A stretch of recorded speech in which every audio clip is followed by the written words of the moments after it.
Hello, everybody. Welcome to ZBTR TV. It is Saturday, June the 22nd.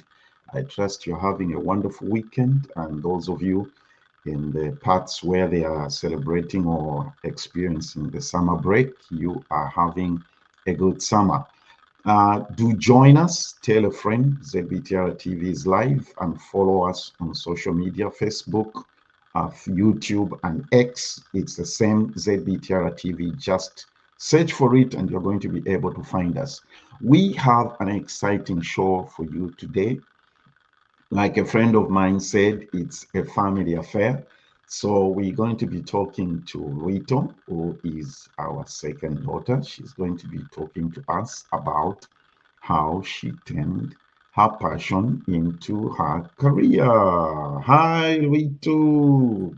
Hi, Dad. Oh, how are you? I'm doing well. How are you? Are you enjoying your summer break? Yes. Well, I'm graduating now, but yeah. Okay, that's good. Everything going all right? Yep, it is. You ready for this? I'm ready. People say we are twins. What do you think? Are we twins? Everybody watching, are we twins? I kind of see it a little bit. You kind of see it a little bit? Okay. So let's begin. Let me start by asking you this question. What do you think about this trend of people pursuing their passions as a career? Where does it come from? Where did it start from? I mean, could you talk to us about that? Um, I feel like it's always been a thing to turn your passion into a career if you have Mm-hmm. enough courage to do it. I Mm-hmm. feel like anybody's capable of doing it. Some Mm-hmm. people are kind of just, I guess, scared to really just go after the things that they want. But I think now in this day and age, Mm. it's becoming a little more common, I guess, to just go after the things you want and you don't necessarily have to work a 9 to 5 if you don't want to. Okay, interesting. Yeah, that's a kind of the trade thing that is happening now. All right, let's get to tell us about your passion and at what stage did you decide that this wasn't just going to be something that you love doing, but it will be your career? So, my passion is food. I've always loved food ever since I was 8 years old. I think that's when I started cooking, when I was 8 years old. Mm, Um, And I just started, I used to be on YouTube a lot. This is when YouTube first came out and it was a big thing. And I would just watch all these chefs and influencers. They weren't called influencers at the time, I guess YouTubers that were mm, just cooking and that was their job. So mhm, something in me just clicked like, I think around high school, like I can do this for a living. So I started doing research on schools that offered that major of hospitality and culinary arts and things of that sort. And that's kind of just how I decided. I've always wanted to be a chef, though. Oh, okay. So when you say your passion is food, what are you saying? You're talking about cooking? Cooking, baking, eating, anything that has to do with food. I love it. So, hmm That's interesting. All right. That's how it started. Huh? yeah. At what stage how did that conversation go with because you have one older sister, right? Yes, I do. So I want you to tell everybody watching how that conversation went with your sister and your mom. Okay, with my sister. I don't think it was really a conversation. It was more so just like Lwito loves to cook. She's the chef of the family. If we're hungry, she'll make something. And Mm, then as I got older, it was like, okay, she's actually kind of serious about this. And my hmm mom was just always, well, both of my parents, one is sitting right here, but they were always just really supportive of our dreams. They never told us, oh, you have to be a doctor or a lawyer, because that's kind of common in African homes. But I was blessed enough that whatever dreams we had, they've always supported them. My mom would let me cook dinner sometimes. She would ask me, oh, like, what did you watch on YouTube today? I'll go buy the ingredients. And she still does that to this day. If I want to experiment something, she's hmm always supported me. Well, both of them have always supported me in that way. Mm. So you've touched on something which is prominent or prevalent in African families, so to speak, about parents demanding their children to be doctors, lawyers, engineers. Mention it, the list goes on. Right. Um, do you have friends who've gone through things like that? Yes, I have actually one friend. He's in the same industry as me. Hmm His parents are very, I wouldn't say strict, but they have the expectations of you need to go to school, do this, this, and that. But he has made his career and he's very successful in the industry as well. And he is a full-time influencer. So it's really possible if you just set your mind to it and just hmm show them that you're serious. I would just encourage anybody, like, you don't have to be what your parents are saying, but just stick to it and hmm definitely show them that you're serious. How does your serious work or look like? Because that's where it becomes a little bit tricky and difficult, and it tends to strain some relationship with parents. How does that look like? Right. So I would say my parents always supported my dreams, but they still value education. They were very serious about that. So I did go to school. I have a bachelor's degree in hospitality administration. So it's Mhm, not just we're going to school and making spaghetti. Like, I had to take business classes, I had to take finance classes, human mhm, resources classes. So I would say if they're setting a standard for you, at least meet them halfway. If education is something that's important to you, well, important to them, then mhm, go to school, but go to school what you want to go to school for and show them that this can be a career. This, I can make a living off of this. mhm. Okay, okay. So it's one thing to have a passion about something, and I think it's the most important thing is how do you navigate that process of mastering your destiny, if I may say that, like, right? So what you are passionate about, because you eventually went to SFA, right? Hmm. Which is SFA is what, Stephen? Stephen of Austin University. Yeah, which is in Nacogdoches. A lot of people confuse it for University UTA Austin, two different things. Oh no, it's Um, Austin. yeah, Yeah. the reason I'm making this point or trying to draw this question is that because one has to understand that acting is to Hollywood, right? And Hmm. probably, or New York. Now we have studios all over. Tyler Perry has a studio in Atlanta. And then fashion is to New York, of course, and California or Hollywood, Hmm. whichever you prefer. So, in how does one navigate their destiny in the passion, in something that you are passionate about? How do you navigate your destiny? Well, I would say we're in a very privileged time of the internet. So just doing your research, getting online and doing your research. I had a great counselor in high school that Mm, really highlighted SFA for me because I didn't even know that SFA offered hospitality classes. mm-hmm. When people say, "Oh, if you want to be a chef, you should go to France." France is actually the highlight of the world Okay. for food because Mm, a lot of culinary terms come from French words. Yeah, it's a very French dominated industry when you're mm-hmm. learning in school. But these days, anywhere has a culinary school if you just do your research and really learn what is best for you. Mm. Okay. So it doesn't matter. You just need to find a school. But there is this concept that certain schools are good at certain things. How does that matter? Like you said, France, but somebody can't afford to go to France. Yeah, that's true. I guess just looking at what's best for you because I actually took a non-traditional route because some chefs don't believe you even need to go to university, but I just wanted the background of having the actual hospitality degree and not just going to a culinary school. Mm-hmm. So just figuring out what you want to do in life. Like, what's your main goal in life? Do you want to own a restaurant? Do you want to just be an influencer?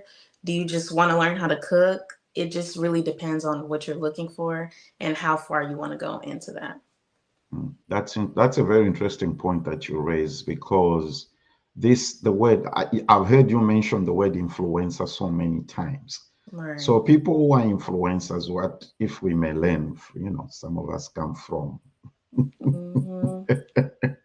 way back in time. So when you say influencer, what are you saying? They are influencers in different areas or categories? So I would say an influencer or a content creator is somebody who gets online and just inspires someone else to do something. You can make recipes, you can make fashion videos, you Hmm. can be a musician, and people make a career out of being an influencer these days. Hmm. So, yeah, just that I wouldn't say that's a not as credible avenue to go in, but it's definitely a new avenue to go in any industry these days. Mm. Okay, interesting. Mhm. Okay, we're speaking to Lwito. She's sharing with us about how she turned her love for food, for cooking, into a career. We shall take a break and we'll be coming back right away.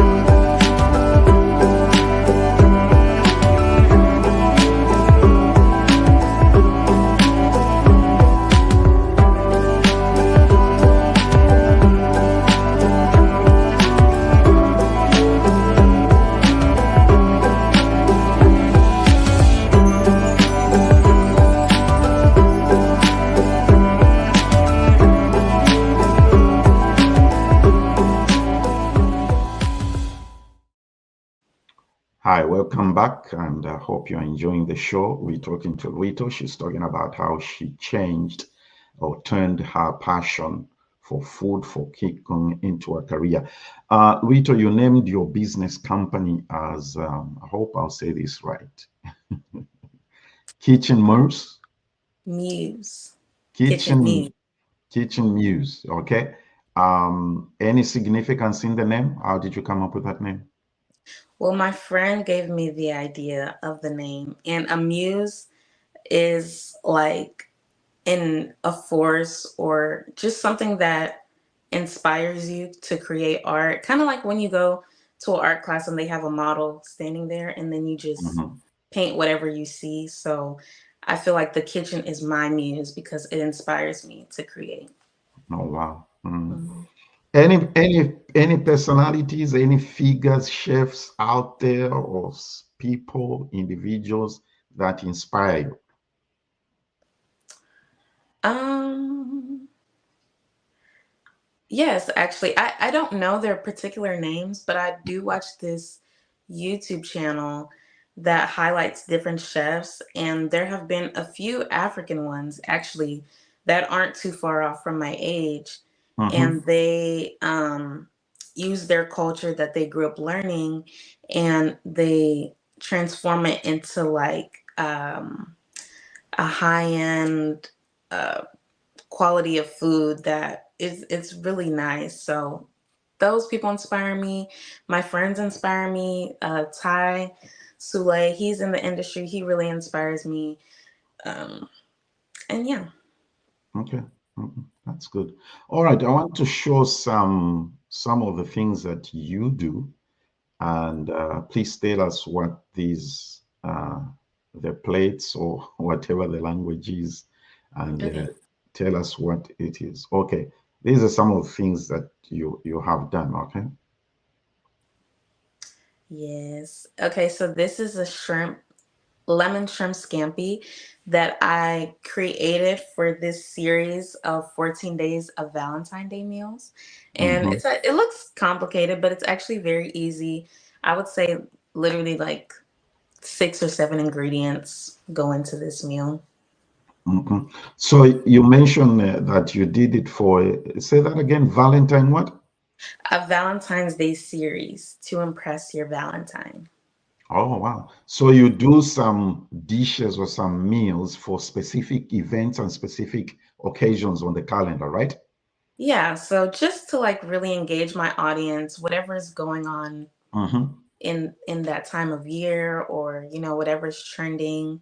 Sometimes I hop on trends, but also as an artist you don't want to hop on every trend because you do want to stay authentic to your true art and what you actually are passionate about. But yeah, Okay. this was just a little Valentine's Day. This is just a little Valentine's thing. Okay, let's Mhm. move on. And this? This is some homemade ravioli that I rolled out, and I created the dough to be pink because this was also part of the Valentine's Day series. And I don't know if you were able to tell, but they're hearts. So yeah, it Yes, was they are really hearts. Mm-hmm. They are yes. hearts. Okay. So this is your thing. You originated this? Yes. So I just looked up, well, I didn't look up, but in school, you learn the basic procedures to do things. So we did Mm. have a lesson on pasta and how to create that from scratch. So just from those techniques and procedures that I remember, and then I created my own pasta and just dyed the dough red, and I made my own filling with ricotta, lobster, parmesan, and a couple other things. It was really good. But this is also very simple as well. Okay. All right. Interesting. All right. Let's go to the next one. Mm-hmm. So this is a dish that I made in school. I actually won Top Chef. We used to do a competition every class, and whatever our chef liked the best, he would place it as Top Chef. But this is actually a very popular dish right now. It's birria tacos with the consomme, but Mm-hmm. I made my consomme a little thicker and a little heartier because I wanted to put that African influence of like a stew with my Mm. tacos so it's more filling. And yeah, it was really good. It's really good. Okay. Is it very popular? I would say, yeah, it's a little popular because people were ordering it in the restaurants and stuff, and then they wanted to learn how to make it on their own. So yeah, it's kind of a popular dish right now, I would say. Interesting. Okay. Let's go to this one. This will probably be the last one. What's this? Oh, I did something I made at school as well. I also won Top Chef for this.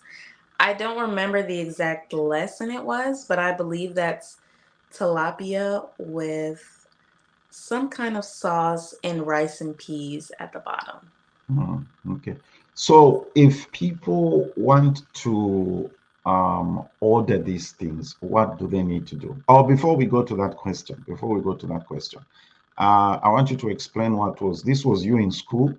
Like you said, you did different things in school. You learned finance, you learned hospitality, you learned management, and so what was going on here? This was in school. Yeah, so this was actually my last semester of my senior year. Before you graduate, if you're not even if your major is culinary, if your major is hospitality, you are encouraged to take different courses. But since my focus was culinary, uh, this was one of our advanced classes. So we would wake up very early and basically run a restaurant for the whole Mm, semester. Throughout the week, we would planned the menu and what exactly we wanted to serve. And each student in the class had a chance to be head chef, house manager, a server, a Mm-hmm. busser, and line cooks. So this was my week to be the head chef. I got to create my own menu. I got to assign stations to all of my classmates. And these were people that were just telling me how they enjoyed the meal. And at the end of the day, I had to go to every table and just Mm-hmm. introduce myself as the head chef of the day and ask how everybody liked their meal. And yeah, it was a stressful day, but it kind of gives you an insight on how the restaurant works from the inside out because you have to work every role in the restaurant throughout the semester. But Yes, it was a yes. very rewarding day and it was really fun. Mm-hmm. So when you go from table to table and introduce yourself as the head chef, how does that conversation go? How did that conversation? How were the conversations with the guests? Right. So it would be some local people from the neighborhood. Some of them were staff from the university, and my parents also got to travel and come out that day. So it's kind of just like, "Hi, my name is Lwito Nkhama.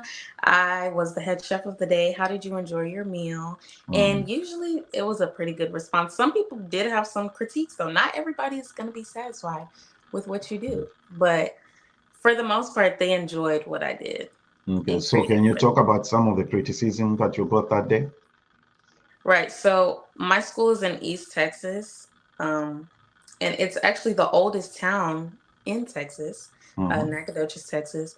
So I guess my chef always had the critique of, I know you like to eat healthy and like you have your own cuisine, but in East Texas, we like salt. Like we like salt, we like seasoning. So he would Mm, always tell me like, just make it like if it's salty to you, just make it a little bit more salty for the average East Texas resident because you do also need to know your market for the area that you're in.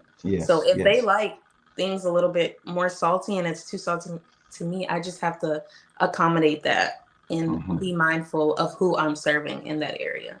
Mm-hmm. And another critique I had for that day was I served a crawfish and artichoke bisque chowder type thing. And someone was like, "This was really good, but I wish I had some kind of bread to soak it up." So Okay. just little things like that you So have to be, that like yeah. the criticism sort of is a learning process or educational process as well, Yeah. right? You are Yeah. learning from your customers what they are looking for. hmm And Mm, everybody's not going to love what you make, but if they're going to be buying your food and they're going to be supporting you, you do have to take into consideration, okay, like this is still my art. This is what I created, but how can I make it better so more people can buy and invest into it? interesting. Okay. Do you specialize in any type of foodstuffs or you can cook anything? Are there menus potential customers can choose from? So I'm very passionate about Afrofusion, basically incorporating my Zambian and African culture into the food that I'm making. That's also Mm, another thing that really helped me stand out at school because that was not very prominent in the area that I was in, like mhm, Afro Caribbean food. So I do specialize in that, but I'm a trained professional, so I can pretty much make anything.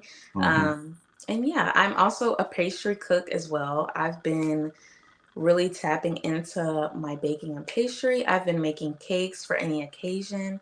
So at that, over here, at this, oh wait, no, this one. At this mm. location on Instagram or Facebook, you can reach out to me for catering, plates, date nights, meal preps. I do healthy cooking as well, vegan, gluten free. And yeah. Okay, interesting. Since you mentioned cakes, I want to show the people watching this. Let's see. Okay.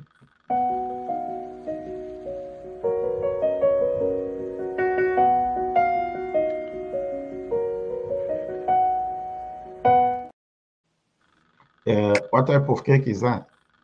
So that was just a vanilla heart cake for a birthday, but she wanted it to be dyed black. To be dyed black. Oh wow, interesting. Okay. When Is I was telling you about the birthday, that was her 24th Yes, that was a 24th birthday, and he wanted it to be Kobe Bryant inspired. So I made it purple. And it was a uh two-tiered chocolate cake. did you say Kobe Bryant? hmm So meaning what? Well, he Since was just like, Kobe's number was 24, right? yes, and he was turning 24. So, Okay. And then the Mhm. colors were Lakers shirt. Yes, the purple and. Mm, okay. Mhm. Interesting. So when people want to make orders or do special things, they can get in touch with you. You can basically do anything. Like you said, you're not restricted to what you can and what you can't do, right? Yes. All right. Mhm. So everybody watching, if you want to get Lwito to do anything for you, that's our email, christinkhama@yahoo.com. We shall leave it there. Um, you you are a Christian, and Mhm. every industry comes with its own challenges and its own difficulties and its own demands. Can, can you talk about what challenges you faced in this industry as a Christian? Right. So, if you watch any kind of show or movie about chefs, like they're kind of scary. So, Mm, you kind of just have to create that tough skin without your heart hardening towards other people. Um, and it's a very strenuous environment as well. A lot of people have addictions. You're there sometimes from 1 p.m. to 2 in the morning. So you're mm, tired. Like you're with these people all day. It's very common for people, to drink. If you've watched any show, cocaine is the prominent drug in the restaurant industry because it gives you energy, like you can get through the day.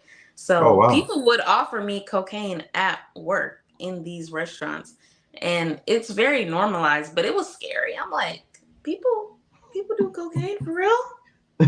It's scary. Um, but yeah, I mean, it's just you in any industry, especially any entertainment industry, you're gonna run Mhm, into those things. So it's just very important to already have healthy habits, um, and be strong in your faith and your morals.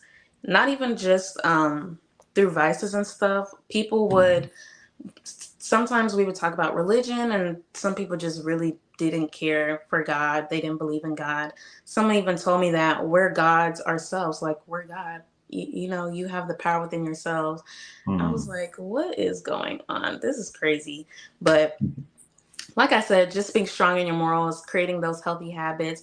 I even struggled myself. I wasn't into cocaine or anything like that, but working those long hours, there was one day I drank 2 Red Bulls in a day. And I mm, was like, "Whoa, this is too much." Like, I may not be addicted to cocaine, but I'm creating those bad habits that are not healthy for my body. So I mm, really just had to step back and be like, "Okay, maybe I should start taking vitamins, like, eating more because you also get into the habit of just eating once a day because you're so mhm, busy. Sometimes we don't get breaks within our shift." mm. So, yeah, it was a struggle, but just really taking a step back and remembering that your body is a vessel and to make sure you're taking care of it. What is the importance or significance of having, let's say, a mentor or somebody you talk to, a go-to person about these things? I mean, somebody offering you drugs, that's a very serious thing. So, how do you handle that? Just about, not apart from just you putting your foot down or saying, I'm standing my ground. What is the significance of opening up to somebody and having that conversation? I think it's important just so they can encourage you and remind you why you're in that place Mm, and maybe even reconsider, am I supposed to be in this place in this point in my life? Like, do I need to go somewhere else? And having a second opinion to really give you clarity. mhm, because it really wears you down. Like if you're not weak-minded, but you're just burnt out, you're tired because you're working so many days, it can be easy to just be like, well, maybe I do need to try this. But just having someone to hold you accountable and to lift you up and encourage you. Mm. So before we wind up and ask our last question, anybody wants to get in touch with you, that's the address, right? Yep. All right. And your email address as well. Yes, sir. Email address. Okay. So for those, we are, you live in Dallas, Texas. So it's Hmm. to do, I know you've done events in Dallas, you've done catering for, was it a kitchen or it's a baby shower or something like that? Hmm. You do those events. Yes. Okay. So now for those outside of Dallas and the state of Texas for that matter, how does it work to hire you? We have Uncle John's Casonso somewhere. I don't know that it's in Denver or Idaho. We have Auntie Tita in Florida.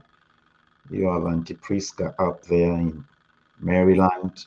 They want you to do an event for them. How does it work? Well, first we just have to establish what event it is, Uh-huh. and also giving your chef enough time to really plan. I think a lot of people are very kind of underestimate the time people need to really Hmm. execute something well. So just planning enough in advance. I would prefer 3 months if it is out of state, so we Okay. can discuss like travel accommodations, what we're gonna be serving that day, how many people, and things of that sort. So the main thing would just be getting in contact and giving enough time in advance to plan for it. Okay, that's good. So it's important that they give you, you said 3 months at minimum, so Yes, that you, at least. at Hmm. least 3 months. Yeah. Okay, yeah. Because you know your Zambian people, they'll call you 2 weeks before the event. Yes. It's not gonna work, right? Yes, not gonna work. That's for those out of state for Yeah, three out months. of What state. about those within the Dallas Metroplex and those in Texas for that matter? Within Texas, if it's just like a simple date night or something like that, at least a week or 2 weeks in advance. Or if it's an event, at least a month for like over 15 people, like at least a month in advance. At least a month, at least. Hmm. Okay.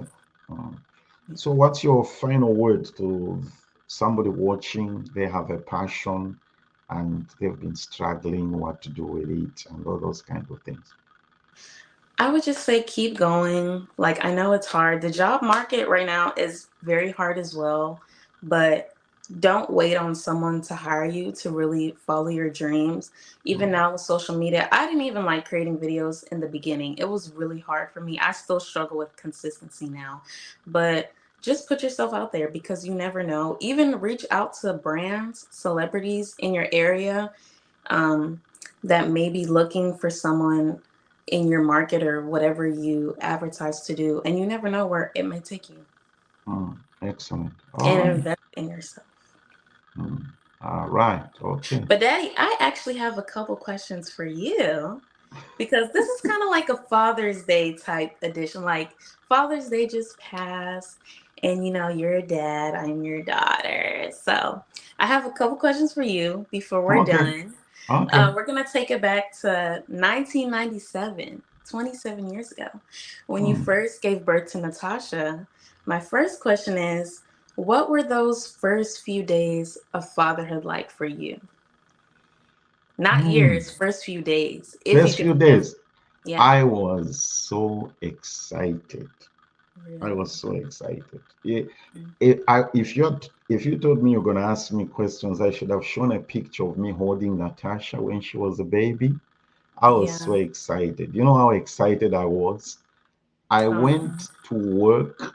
I went back to work that week, I remember, and mhm. I made an announcement to everybody, and I said, "You're no longer going to call me Mr. Nkama, you're going to call me Natasha." That's what I did. Oh, That's he's how gonna love to excited. hear that. Yeah, yeah, yeah. Next question. Next question. Uh, What's your favorite memory of us? Of you guys? Yeah, of us as a family or just me and you, doesn't matter. Hmm. There are so many of them. Let me see. My favorite times is when we go away from home, if I may say that. We go away from the house, we go out of town, and it's just the four of us. That's fun too. Those are some of my favorite times, and I enjoy it when it's just the four of us, and we're having a conversation, we are laughing, we are like we're taking a walk and sightseeing. Remember when we went to San Antonio? I That was like fun. that. Yeah, I like that. It was just my favorite times are just when it's just the four of us. Me too. Last question. So, we're talking about investing in your passion and really just going after what you love. You've invested into this show for years. So, what do you hope people take away from listening in throughout the years that you've done this? Whenever you do decide to stop or like pass it on to somebody else, what do you hope people took away from this show? What I hope for people to take away from this show is how impactful it has been, it is, and it continues to be by the information that we share on this platform, the topics that we discuss, the Mhm. things that we bring out concerning our great nation, Zambia. Although there's a lot of foolishness trying to run the country into the ground, but we are not going to let that happen. So that's what I would like people to remember or to take away from this, that we take that bold step to address things that people are afraid of doing. Mhm. That's what I want. And I look forward to somebody taking over. You should probably take over this Yeah. this from me because you know I just celebrated my 60th, right? Yes, you did. So I'm 60 here is to. not old though. No, I don't feel old. I'm not old. Remember the message Bishop Ado sent me, my video clip. He said, "Don't let anybody tell you you are old." Yeah, you still have a few more years on here. You're good. Yeah, Still thank your you, go. thank you, thank you, thank you, thank Hmm. you. Uh-huh. Well, that's my last question. Thank you for having me on. That's all right. Great, great stuff. I appreciate you doing this, everybody that has been or was watching. If you want to get in touch with Lwito, that's what? That's your social Just media hand. Instagram, yes. That's Instagram. You're not on TikTok. I am on TikTok. It's my name.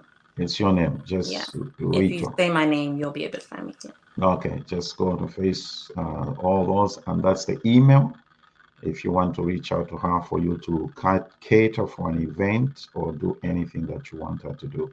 So that's our show for today. Thanks, Rito. I had so much fun with this. Hope you enjoyed it too. I did. Hmm. All right, baby girl. Love you. Okay, love you too. All right, everybody. That was our show. How Rito turned our passion into our career. And we want to encourage each one of you. Stay on your course, stay on course, and embrace what you love to do. And to those of us who are parents like me, please, the world has changed. Don't force your kids to be lawyers or doctors or engineers if they don't love it or it's not in them. I'm not trying to pick a fight. I'm just trying to encourage you. There are YouTubers there making 10, 20, $30,000 per week. Trust me. Encourage your kids to do what they love to do. All right, everybody. We shall see you next week. Zambia Blog Talk Radio.